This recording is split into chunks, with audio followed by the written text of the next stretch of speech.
बिस्मिल्लाहिर्रहमानिर्रहीम अस्सलाम वालेकुम। जैकब न्यूज़ सां मां आहियां आबिद अली मंगरियो। पेश आहिनि हिन वक़्त जूं हेडलाइंस।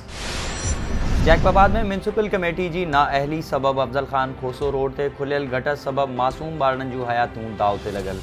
गुज़िरियल 2 महीननि खां नालियुनि जी सफ़ाई न थियण सबब गंदो पाणी रोडनि समेत शहरनि जे घरनि ऐं दुकाननि में काहे पियो। इलाइक़े वासी सख़्त परेशान। केतिरा ई भेरा शिकायतुनि बावजूदि एडमिनिस्ट्रेटर नोटिस न वरितो। नमाज़ ते वींदड़ नवाज़िन ॿारनि औरतुनि ऐं पोढ़नि जो गुज़रणु मुहाल थी वियो। 7 ॾींहं अॻु दिलमुराद वेझो सहाफ़ी नूर लंजवाणी खे क़त्ल कंदड़ मुख्य जवाबदार एहसान बहलकानी खे दिलमुराद पुलिस गिरफ़्तार करे वरितो। SHO दिलमुराद अनीस शेख मौजिब गुज जो इतला मिलियो त सहाफ़ी नूर लंजवाणी केस जो मुख्य जवाबदार एहसान बहलकानी कोयटा फ़रार थी रहियो आहे, जंहिंखे लाही चाड़ी वारे इलाइक़े मां TT पिस्तौल समेत गिरफ़्तार करे संदसि ख़िलाफ़ गैर क़ानूनी हथियार रखण जो केस पिणु दाख़िल कयो वियो आहे।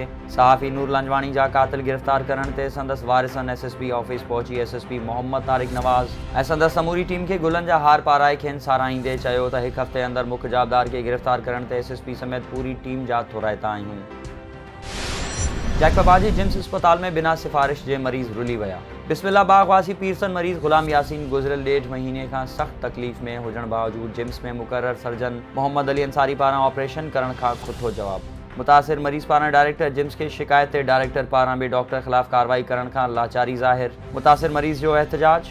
संदसि चवणु आहे त हुन वटि दवा वठण जेतिरी रक़म बि न आहे त पोइ ख़ानगी अस्पताल मां ऑपरेशन कीअं कराए सघंदुसि। हुन आला अख़्तियारियुनि खे अपील कंदे चयो त नोटिस वठी मुंहिंजो ऑपरेशन कराए अज़ाब खां जान छॾाई वञे। ॿिए पासे राब्तो करण ते सर्जन डॉक्टर मोहम्मद अली अंसारी जो चवणु हो त मरीज़ ॾिनल वक़्त ते न पहुतो त मूं कंहिं ॿिए मरीज़ खे दाख़िल करे छॾियो हो, जॾहिं त ज़िक्र हेठि ईंदड़ मरीज़ खे 12 डिसंबर जी तारीख़ मिलियल हुई। तंहिं बावजूदि खेसि चयो त अव्हां जो ईंदड़ हफ़्ते ऑपरेशन करे सघां थो। अव्हां देरि करे आया आहियो। हिकु ॾींहं में 10 खां 15 ऑपरेशन्स खां वधीक नथो करे सघां। बाक़ी मूं कंहिंखे बि ऑपरेशन करण खां खुथो जवाबु न ॾिनो आहे। रोज़ानो 150 खां वधीक मरीज़ ॾिसंदो आहियां ऐं हफ़्ते में केतिरा ई ऑपरेशन कंदो आहियां। तंहिं बावजूदि मरीज़नि पारां अहिड़ो रवैयो इख़्तियार करणु अफ़सोस जोॻो आहे।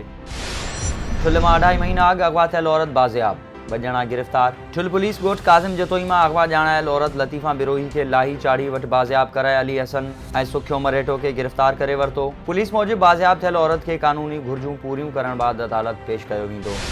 कंदकोट जे कच्चे में जागीरानी गैंग ख़िलाफ़ SSP जी निगरानी में ॿिए ॾींहुं बि ऑपरेशन जारी। 17 ॾींहं अॻु अगवा थियल पीरसन हज़ारो शेख, संदसि न्याणी सायरा शेख ऐं डाटसन ड्राइवर ग़ुलाम मीरानी बाज़ियाब। ऑपरेशन दौरान मारिजी वियल ॾोहारी वारिस औरतनि हवाले। जागीरानी गैंग जे 3 ॼणनि ख़िलाफ़ दुरानी महर थाणे ते केस दाख़िल। मुग़वी बाज़ियाब थियण ते संदसि वारिसनि पारां SSP अमजद शेख ऐं संदसि टीम खे गुलनि जा हार पाराया विया।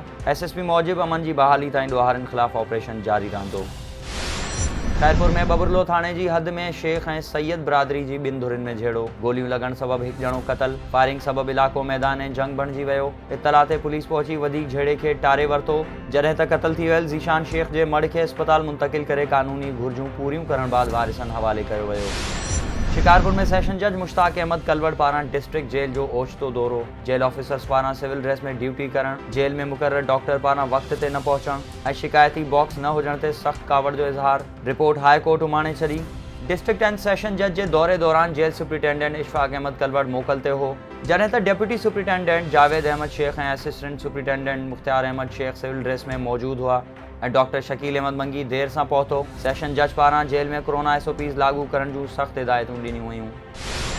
दौदापुर पुलिस ज़ियादतियुनि ख़िलाफ़ बबर बिरादरी जो छुटल आबाद भरिसां जैकबाबाद गड़ी खेरो मेन रोड ते पलाल खे बाहि ॾेई रोड ब्लॉक करे एहतजाज। SHO दौदापुर ख़िलाफ़ नारेबाज़ी, हटाइण जी घुर। ॻोठाणनि मोहम्मद अजन बबर ऐं सादिक बबर जो चवणु आहे त SHO अब्दुल मजीद सदाए मुखालिफ़नि खां पैसा वठी कूड़ो केस दाख़िल करे नौजवान खे खंभे खणी वियो आहे।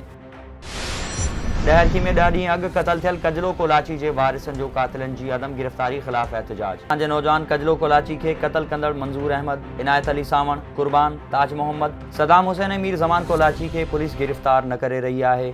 खेनि फौरी तौरु गिरफ़्तार करे असां मथां जवाबदारनि पारां दाख़िल करायल कूड़ा केस ख़तमु करे इंसाफ़ कयो वञे।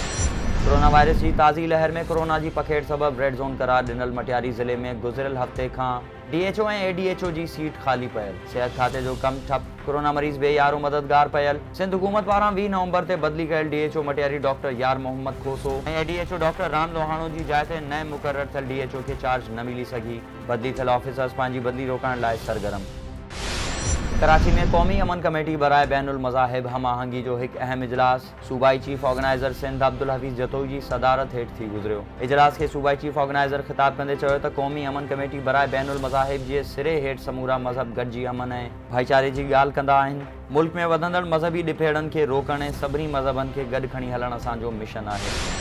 Mehran public higher secondary school Hussainabad में रथियल सकाफ़ती प्रोग्राम में शागिर्दनि ऐं शागिर्दाणियुनि टैबलोस पेश कया। इन मौके ते Mehran public higher secondary school Hussainabad जे उस्तादनि chairman Mohammad Salam Malgani, vice chairman Abdul Hussain Malgani, principal Khadim Hussain Malgani, admin Yasin Malgani, Mohammad Ibrahim Channa ऐं सनाउल्ला उमरानी चयो त असांजी सकाफ़त 5000 साल पुरानी आहे। इन ॾिहाड़े खे असीं ईद जियां मल्हाईंदा आहियूं। ही हुयूं हिन वक्त जूं ख़बरूं। वधीक ख़बरुनि ऐं अपडेट्स लाइ विज़िट कयो असांजी वेबसाइट www.jacobnewsht.com ऐं फेसबुक ते फॉलो कयो। ॾिसंदा रहो जैकब न्यूज़, ख़बर खां हक़ीक़त तक।